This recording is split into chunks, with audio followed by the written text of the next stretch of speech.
ይሰማል ዳግም?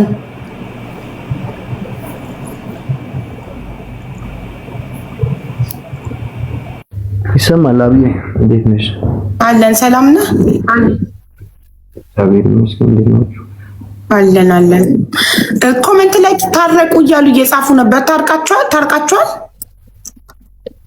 አወራችሁ? ከዛም በኋላ ከኢንተርቪው በኋላ ኢንተርቪው ዋን ዴይ አጎ ይላል።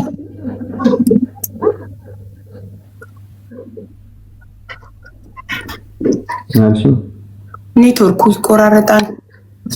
ይሰማሃል ዳግም? ይሰማል? አይሰማም ድምጼ? አሁን ይሰማል። ኦኬ። ኔትወርክ ግን እንትን አይደለም። ግን በጣም ቆንጆ ነው። እሷ ብቻ አይደለችም። ቆንጆና ምን ያደርጋል ልጆች? የሰው ልጅ እኮ አብሮ የሚያኖረው እኮ ፍቅር እንጂ ፍቅር፣ መከባበር፣ መተሳሰብ እንጂ እኮ ቁንጅና አይደለም። ማናቸውም ቆንጆ ቢሆን መልክ ተበጥብጦ አይጠጣም። ከመልክ ጋር አብራችሁ አትኖሩም። ከሰው ልጅ ጸባይ ጋር ነው አብራችሁ የምትኖሩት። ብዙ ምስጥሩ አይደለም። እሺ አሁን ኢንተርቪውክን ሰምተነው እኔ አንዳንድ ጥያቄዎች ነበሩኝ እየሰማሁኝ እዚህ ጋር ነው ተያዝኩትኝ። ለምሳሌ የእሷ ቤተሰቦች ስንት ጊዜ ነው ከእናንተ ጋር አንድ ላይ አብረው የኖሩት?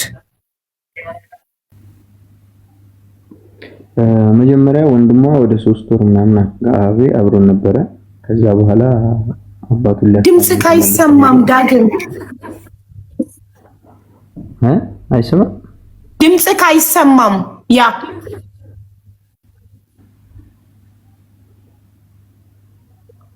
ኔትወርክ ነው መሰለኝ። በጣም ትንሽ ጮክ ማለት ትችላለህ?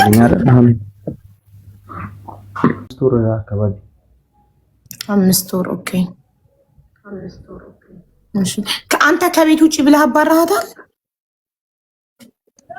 ኧረ በፍጹም እንደ ኢንተርቪው ላይ እንደተናገርከው በሌለክበት ወጥታ ነው አንተ ስትገመጣ ያጣሃት?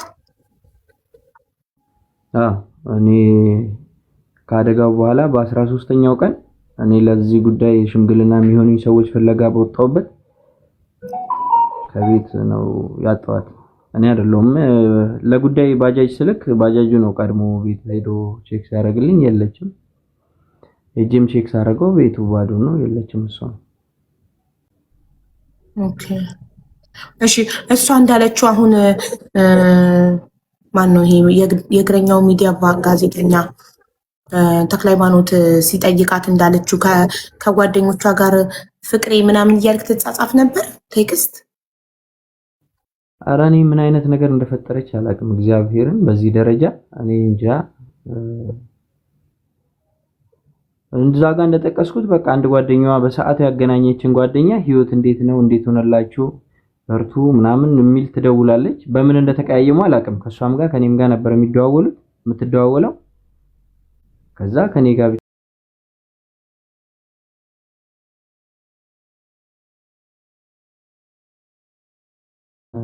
ያንን ነው በቃ እንደሌላ መስፈርት አድርጋ የተጠቀመችው እንጂ እሷ ልታመጣ የምትችለው ቴክስት ማስረጃ የለም።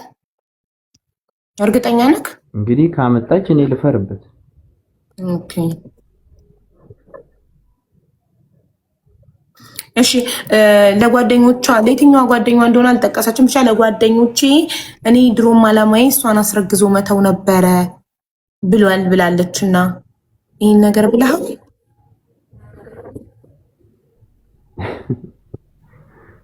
አረ በፍጹም እኔ በዚህ ደረጃ እኔ እንጃ። እኔ ጥያቄ ይሆናል ሁሉም ለሚሰማ ሰው ይሄንን ለምን ልትፈጥር እንደቻለች አልገባኝም። እኔ ሲጀመር አንተ እንዳልከው እሷ ራሷ ከሆነች ቤቱን ጥላ የወጣችው እንዴት እሱን የተወኝ እሱን ያባረረኝ ነው እሷ የምትለው? አይ አይደለም በፍጹም። ያንንማ ወጥቼ ትላለች እኮ እሱ ላይ መካው አምናለች። ቪዲዮ ላይ እኔም ቪዲዮ ላይ ያየሁትኝ ከቤት የወጣሁት አራስ ሆኜ ነው ከቤት ወጥቼ ነው የምትለው እንጂ ከቤት አባሮኝ አላለችም። እዚህ ስልክ ላይ ግን ብላለች ከቤት ወጥቼ ነው ያለችው። እሺ እኔ ገንዘብ ላይ ትኩረት አላረኩም ካለች እንመለስ ስትላት ነይ ተመለሺ ብለክ ስትጠይቃት መኪናውን በእናትህ ስም ያለውን መኪና በስማችን አድርገውና ስትልክ ብላ ካለች እውነት ልልክልሽ እችላለሁ። ቴክስት አለኝ በቂ መረጃ። እሺ ቃል በቃል ነው ያለችኝ ንብረቱን። ሌሎቹ ግዴታ የሆኑ መስፈርቶች ናቸው ብዬ ብቀበለው፣ ይሄ ግን የሆነ ፍላጎት ላይ የተመሰረተ ሆኖ ስላገኘሁት አልተቀበልኩትም። ግን በሰዓቱ መፍትሄ ይሆናል ለመመለስና ለሰላማዊ ነገር መፍትሄ ይሆናል ብዬ በሰዓቱ አንቺ እንደ ፍላጎትሽ ሁሉ ይስተካከላል ሁሉንም አደርጋለሁ ብያለሁ። እኔም ማለት ነው ከጥያቄው አንፃር ያው ነገሮችን ንግግራችንን ለማርገብና ወደ ሰላም ለማምጣት ያው ሂደቱን ቀስ እያልን እናስተካክላለን። ግን የሚለውን ነገር እሷ ላይ ያለውን ስሜት ለማስተካከል ችግር የለውም አስተካክላለሁ አደርጋለሁ የሚለውን ነገር እኔም ቃል ገብቻለሁ ማለዋሽው ነገር ማለት ነው። ኦኬ ያ እሺ ያ ሲጀመር አንተ ብታባራት አይ ዶንት ቲንክ ሶ አንተ ሚዲያ ላይ ትመጣለህ ብዬ። እሺ ለመመለስ እነዚህን ክራይቴሪያዎች ስጠይቅ ማስረጃ አለኝ ብለካል። ይሄ ራሱ እኮ አንተ ከቤት እንዳላባረርካት ማስረጃ ነው። አንተ ከቤት አባረርካት፣ እንዴት ነው አንተ ተመለሽ እያልክ የምትለምናት? ሶ አንተ እንዳልከው ቴክስት አለኝ ማስረጃ አለኝ እንድትመለስ ይሄን አድርግልኝ ማለቷ። አንዴ አሁን ቁጥርህን ተልክልኝና ዋትሳፕ ላይ ትልክልኛለህ ቴክስቱን። እሺ ሌላ ደግሞ ማለት ነው ስትወጣ ህፃኑን ይዛ ከወጣች በኋላ መጀመሪያ ሳትወጣ በፊት እናቷ ወንድሟ እና እህቷ ቀድመው ከቤት መውጣታቸውን ተናግረሃል አይደል? ኦኬ እሺ ያው ሶፊን ሞዴሬተሪን ፎሎ አድርጋትና ለእሷ ላክልኝ ቁጥርህን በኢንቦክስ እሺ። አሁን እኔ ዋትሳፕ ላይ ሃይ እንድልክ ዋትሳፕ አለክ አለኛ። ገንዘብ ላይ ፎከስ አላረግም ብላለች። ሶ ገንዘብ ላይ ስለ አይፎኑ አሁን ለምሳሌ እሷ ስትቀርብ እሷ ስትጠየቅ ስለ አይፎኑ ከካደች አንተ ማስረጃ አለክ? አይፎኑን ሳትሰረቅ በአፍዝዛ ደንዝዝ ተሰረኩ ብላ ጸጋ የምትባለው ጓደኛዋ ጋር ለማስቀመጧ ተቀምጦ እንደነበረ አንተ ማስረጃ ማቅረብ ትችላለህ? እሷ ብትክድ ይሄንን ነገር ከበቂ በላይ የጸጋም ቴክስት ጸጋም ተጸጽታ ይቅርታ የላከችው ቴክስትም አለኝ። እሷም ደግሞ አይፎኑ አሁንም ሁለተኛ ውሸት እዚህ ጋር ደግሞ ምን አገኘው መሰለሽ? ጸጋ ተቀብላ እሷ ጋር እንዳስቀመጠችው ነው ይቅርታ ተጸጽታ ይቅርታ ያለችኝ።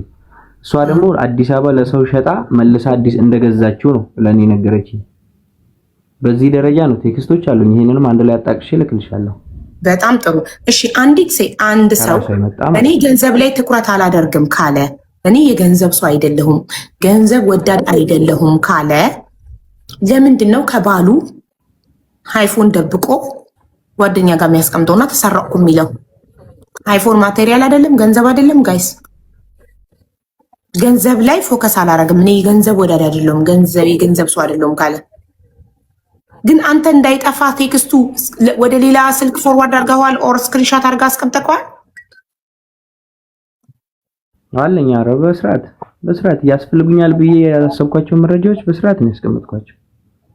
ኦኬ እሺ ቴሌግራም ላይ ይሄ ቦስ የሚባለው ቲክታከር ቪዲዮ ስትሰሪ የህዝቡን አቴንሽን ሊሰርቅ የህዝቡን ትኩረት ሊሰጥ የሚችል ነገር ስሪ። ላይክ ልጅሽን ይዘሽ ከነ ልጄ ጎዳና ለውድቅ ነው ምናምን እያልሽ እያለቀሽ ስሪ ብሎ ሲመክራት በቴክስት ነው ወይስ በቮይስ ነው የመከራት? አንተ ጋር ያለው ማስረጃ በቮይስም በቴክስትም አለኝ። ቮይስ ነው ሞር ያ ሰው እሱነቱን ማረጋገጫ። ለምን ይኸውልህ ቴክስት ከሆነ ብዙ ጊዜ ሰዎች ምን ያደርጋሉ መሰለህ? በጣም ፕሮፌሽናል የሆኑ አጭበርባሪዎች በቴክስት ነው የሚያወሩት። ከዛ እኔ አይደለሁም ማለት ይችላል። ሰው ነው በስሜ ቴሌግራም የከፈተው ይሉካል። በቮይስ አለኝ በቮይስ አለኝ። ጥሩ ቮይስ ካልሆነ ለሌሎቻችሁም ትምህርት ነው። ቮይስ ካልሆነ አትመኑ። በቴክስት የሚያወራችሁን ሰው አትመኑ። ጽሁፍ አትመኑ። ማንም ሰው እከሌ ነኝ እያለ በቴክስት የሚያወራችሁ እከሌ ለመሆንክ ማረጋገጫ ቮይስ ላክልኝ ወይም ቪዲዮ ኮል እናውራ፣ ቪዲዮ እንደዋወል በሉ እንጂ ቴክስት ብዙዎቻችሁ የምትበሉት የምትጭበረበሩት የምትታለሉት በቴክስት ነው። ቴክስት ማንነትን አይገልጽም። ከወንድ ጋር እያወራሽም ከሴት ጋር አታቂ፣ ማንነቱን አታቂ። በጣም ቆንጆ ናት ምናምን እያሉ በአንተ ሞራል ላይ እንዲረማመዱብህ እንዳትፈቅድ። አንተ ራሱ በጣም ቆንጆ ነህ፣ አታንስም። በዛ ቢበዛ መሰለሽ ሙሉ ጎጃምዬ፣ ሴት ልጅ ወር ወንድ ልጅ የትኛውም መልክ አይደለም። ዋናው አብረሽ የምትኖሪው ከባህሪ ጋር ነው። መሀይም ሰዎች ናቸው ውበት ላይ ፎከስ የሚያደርጉት እና ዝም ብለው ቆንጆ ናት። ስለዚህ ቆንጆ ከሆነች አንድ ሴት ቆንጆ ስለሆነች ባሏን የመበደል መብት አላት። ቆንጆ ስለሆነች ባል ሲበደል ይኖር። ፈርስት ኦፍ ኦል እኔም ሴት ነኝ፣ እኔም እናት ነኝ፣ እኔም ሚስት ነኝ። ኦኬ ግን ኔቨር ወንድ ልጅ ሲበደል እያየው ዝም አልልም። እኔ የወንድ ልጅ እናት ነኝ፣ ወንድ ልጅ አለኝ። እኔ ልጄ ላይ አንዲት ሴት ከነሙሉ ቤተሰቧ ብትኖር ለአንድ ቀንም ቢሆን 5 ወር ቀላል ነው እንዴ? 5 ወር ሚስት፣ የሚስት እናት፣ የሚስት እህት፣ ወንድም ሙሉ ቤት 4 ፋሚሊ ተጨምሮ ማስተዳደር ለአንድ ወንድ ቀላል ነው እንዴ? 5 ወር የ5 ወር የበክረ የ5 ወር አስቤዛ እኔ ወንድሜ ላይ ወይም ልጄ ላይ ቢደረግ አልስማማም። ኧረ ልጁን ወረራችሁት ነው ምለው። አንድ ባል ግዴታው ሚስትና ልጁን ማስተዳደር ነው። ሚስትና ልጁን ማብላት ነው። በዚህ በተወደደ ኑሮ ሹፍርና እየሰራ የሁሉ ቤተሰብ ማስተዳደር ግዴታ የለበትም። የሱ ግዴታ ሚስቱና ልጁ ብቻ ናቸው።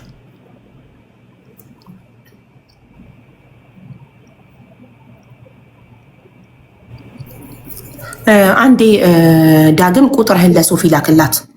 አሁን ይድረሰኝ አንዴ ኃይለ በልክ ዋትስአፕ ነው። አዎ because he love her why he want to go back with her because he love her ግን ይወዳታል። ግን ሙሉ ቤተሰብ ማስተዳደር በዛበት።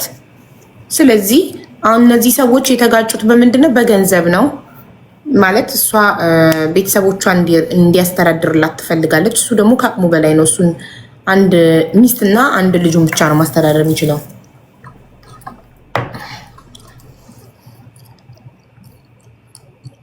ያ ላክልኝ ያሉትን ማስረጃዎች ደርሶታል። አቡዬ እንደወርድ እስቲ እንጃ ደርሶታል። ያ 2 ራይት ሆኗል። 2 ራይት ሆኗል። ሲን ይላል ኦልሬዲ